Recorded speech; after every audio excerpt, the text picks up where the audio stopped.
अवधूत चिंतन श्री गुरुदेव दत्त श्री स्वामी समर्थ. तुम्हा सर्वांचं माझ्या चॅनलमध्ये खूप खूप स्वागत करते आणि आजच्या या व्हिडिओला सुरुवात करते.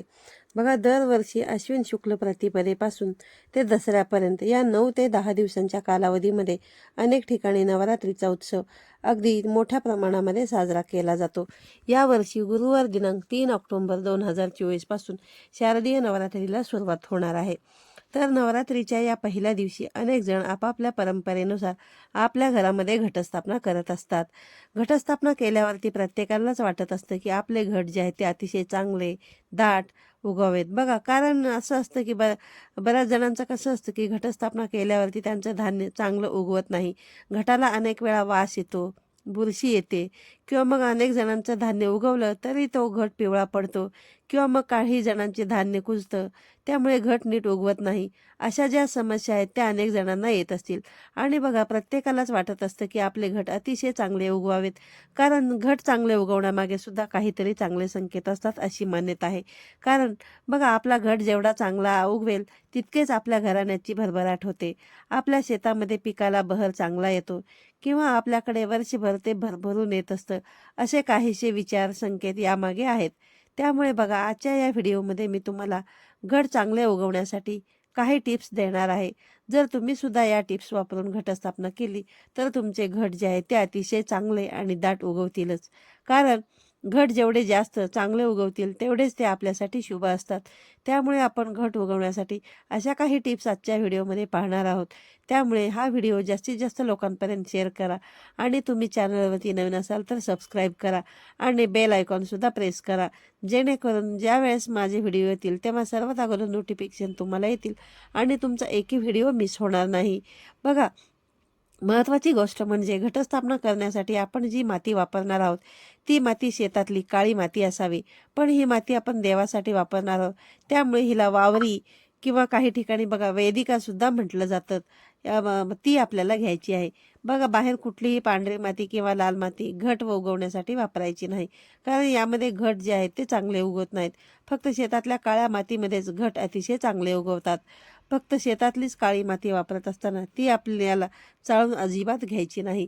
ती जाडसर अशी मोठीच असावी, त्यामध्ये मातीचे छोटे छोटे दगड खडे देखील असावेत. त्यामुळे बघा, जाडसरच माती या ठिकाणी तुम्हाला वापरायची आहे. जर तुम्ही माती चाळून घेतली आणि पुन्हा पाणी टाकलं तर त्या मातीच्या घटामध्ये चिखल होऊ शकतो आणि माती दबली जाते. फक्त मातीमध्ये मोठे खडे असतील तर ते तुम्हाला फोडून घ्यावेत किंवा काढून टाकावेत. माती अजिबात चाळून घेऊ नये. माती थोडीशी जाडसरच घ्यावी, त्यामुळे ती माती भुसभुशीत राहते. आणि आपण ज्यामध्ये घट बसवणार आहोत त्यामध्ये आपल्याला सर्वात खाली बघा थोडासा मातीचा जाडसर थर द्यायचा आहे. एकदम खाली पातळ असा थर देऊ नका. त्यानंतर धान्य टाकल्यावर आपण पातळ थर देणारच आहोत. पण बघा, खाली जो बुड असतो त्या बुडाला आपल्याला जाडसरच थर द्यायचा आहे आणि माती पण आपल्याला हलक्या हाताने पसरून घ्यायची आहे. आणि अजिबात तुम्हाला ती हलक्या हाताने दाबून वगैरे भरायची नाही. त्यामुळे काय होतं की माती भुसभुशीत राहत नाही आणि घट व्यवस्थित येत नाहीत. त्यामुळे तुम्ही व्यवस्थित सुटसुटीत जर माती मोकळी करून हे केलं तर घटसुद्धा चांगले उगवेल, धान्य चांगले अंकुर फुटतील. त्यानंतर बघा, दुसरी गोष्ट म्हणजे घटस्थापना करताना आपण घट उगवण्यासाठी जे धान्य वापरतो ते अनेक जण 5, 7, 9 प्रकारचे घेत असतात. त्यामध्ये जव घेतात, हरभरा घेतात, मूग घेतात, गहू घेतात, जवस घेतात, तीळ घेतात. असे बरेचसे प्रकारचे जे आहेत ना, जेवढे धान्य असतील तेवढे तुम्ही घेऊ शकता, तुम्ही तुमच्या परंपरेनुसार. पण हे जे काही तुम्ही धान्य घ्याल ना त्या धान्याची क्वालिटी तुम्हाला चांगली घ्यायची आहे. बघा, खेडेगावामध्ये अजूनही शेतकऱ्यांकडे असे चांगले शुद्ध प्रतीचे धान्य मिळतं, त्यामुळे तुम्ही ते सुद्धा घेऊ शकता. पण जर तुम्ही शहरामध्ये राहत असाल तर बऱ्याच ठिकाणी आता छोटे छोटे पॅकिंग भेटत असतात, त्यामुळे ते घेताना तुम्ही दुकानामध्ये ज्यावेळेस घ्याल त्यावेळेस 5, 7, 9 प्रकारचे जे काही धान्य घ्याल ते धान्य तुम्ही चांगल्या क्वालिटीचेच असेल याची खात्री करून तुम्ही घ्या.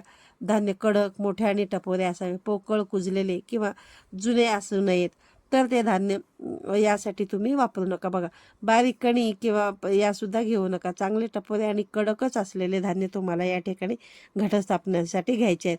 बऱ्याचशा धान्यामध्ये पोकळ धान्य असल्यामुळे ते काय होतं, पोकळ धान्य जर तुम्हाला काढायचं असेल तर तुम्हाला एक ट्रिप मी या ठिकाणी सांगते. ते धान्य जे आहे ते तुम्ही एका वाटीमध्ये घ्यायचं आहे. ते वाटीमध्ये टाकून त्यामध्ये थोडंसं पाणी टाकायचे. त्यानंतर मग जे काही पोकळ धान्य असेल ते वरच्या बाजूला तरंगेल आणि ते तुम्ही काढून टाकू शकता. त्यानंतर जे काही टपोरे आणि चांगल्या प्रतीचे धान्य आहे ते कडक जे धान्य आहे ते खाली तळाला बसेल. मग वरती आलेलं धान्य तुम्ही काढून टाकून खाली उरलेलं जे काही चांगलं क्वालिटीचं धान्य आहे ते तुम्ही घटस्थापनेसाठी तुम्हाला वापरता येईल. असं चांगलं धान्य तुम्हाला घटासाठी वापरलं तर बघा अतिशय चांगल्या पद्धतीने घट उगवू शकतील. काही जण असे पण म्हणतात की बघा आमच्याकडे धान्य अजिबातच उगवत नाही, धान्याला अंकुरच फुटत नाही. तर त्यांनी काय करावं हे मी तुम्हाला सांगते. त्यांनी ते जे धान्य आहे ना ते सकाळी 2-3 तास आधी पाण्यामध्ये भिजवत ठेवावं किंवा मग आदल्या रात्री पाण्यामध्ये सुद्धा भिजवत ठेवलं तरी सुद्धा चालेल. आणि घटस्थापनेच्या वेळी ते धान्य तुम्ही मातीमध्ये पेरू शकता. त्यामुळे या धान्याला लवकर अंकुर फुटतील. आणि बघा त्यानंतर पुढची गोष्ट म्हणजे अनेक जणांना असं वाटत असतं की घट कलशामध्ये घालायचे. काही जण टोपलीत घालतात, काही जण केळीच्या पानावरती घालतात, काही जण ताटामध्ये घालतात. तुमच्याकडे जशी परंपरा असेल त्या पद्धतीने तुम्ही ती घालू शकता. बघा पत्रावळी असेल किंवा एखादं स्टीलचं ताट असेल, कशामध्ये तुम्ही तुमच्या परंपरेनुसार हे जे धान्य आहे ते धान्य घट जे आहे ते तुम्ही पेरू शकता. बघा अगदीच खूप छोटं भांडं यासाठी तुम्हाला घ्यायचं नाही आहे. त्यामुळे बघा टोपलीत सुद्धा घट घालताना ते अतिशय चांगलं होतं. मात्र तुमच्या परंपरेनुसार जसं मी सांगितलं तसं तुम्ही हे करू शकता. बघा जेव्हा तुम्ही टोपली गेली तर त्या टोपलीखाली एखादी डबा किंवा पाट किंवा ठेवलेला असतं. त्यामुळे एक्स्ट्राचं जे काही पाणी झालेलं आहे जास्तीचं ते पाणी त्या डब्यामध्ये किंवा टोपलीमध्ये निथळून येतं आणि आवश्यक तेवढंच पाणी जे आहे ना तर ते घटाला मिळतं. त्यामुळे घट जे आहे ते चांगले उगवतं. त्यामुळे घटसुद्धा तुमचे चांगले उगवतील. आणि जर तुम्ही पत्रावळी घेतली असतील तर मग खाली एखादं ताट किंवा पाटी जे आहे ते तुम्ही ठेवू शकता. मात्र योग्य त्या प्रकारेच त्या घटाची काळजी तुम्हाला घ्यावी लागेल. तर बघा अनेक जणांचं धान्य उगवत नाही, त्यामुळे धान्य तुम्ही पसरून टाकायचं. तर त्यांच्यासाठी सुद्धा एक चांगला उपाय आहे. तर बघा त्यांनी काय करायचं, तुमचं जे काही धान्य आहे ते धान्य तुम्ही मातीमध्ये ना टोकून देऊ शकता. त्याचं जे टोक आहे ते फक्त वरती यायला हवं. अशा पद्धतीने ते धान्य तुम्हाला मातीमध्ये पेरायचं आहे. त्याच्यामध्ये तुम्ही मका, गहू हे जे काही आहे ते पसरून घेऊ शकता. त्यामुळे सुद्धा तुमचे घट जे आहेत ते चांगले उगवण्यास मदत होतील. घटस्थापना करण्यासाठी अनेक ठिकाणी मातीचा घट वापरला जातो, पण बऱ्याच ठिकाणी अजूनही तांब्याचा किंवा स्टीलचा सुद्धा तांब्या वापरतात. जर तुमच्याकडे तशी पद्धत असेल तर तुम्ही त्या पद्धतीने घेऊ शकता. तुमच्याकडे जशी पद्धत नसेल तर मात्र शक्यतो तुम्ही मातीचा जो घट आहे तोच वापरावा. यामुळे काय होईल की घटाला जी पाणी लागेल ते ह्याच्यामधून मातीचा घट वापरला तर त्यामधून बघा काय होईल की त्यातून जे काही सतत थेंब थेंब थेंब पाणी पाझरत राहतं आणि आपल्या घटाला आवश्यक तेवढंच पाणी त्या घटामधून मिळतं. त्यामुळे अतिशय चांगले घट उगवले जातात. त्यानंतर सर्वात महत्त्वाची गोष्ट म्हणजे घरातील कोणीही येतं आणि जाऊन घटाला पाणी घालतं. असं करणं हे चुकीचे आहे बघा. कारण जी घटस्थापना आपण केलेली असते त्या घटाला योग्य त्या प्रमाणामध्ये आवश्यक तेवढंच पाणी मिळालं तरच घट चांगल्या पद्धतीने उगवतील. फक्त पाण्यावरच त्या घटाची वाढ होत नाही बघा. त्यामुळे जास्तीचं जर पाणी झालं तरी सुद्धा घट जे आहेत ना तर ते पिवळे पडू शकतात आणि व्यवस्थित ते उगवणार नाहीत. त्यामुळे जेवढं घटाला आवश्यक आहे तेवढेच पाणी तुम्हाला घटाला द्यायचं आहे.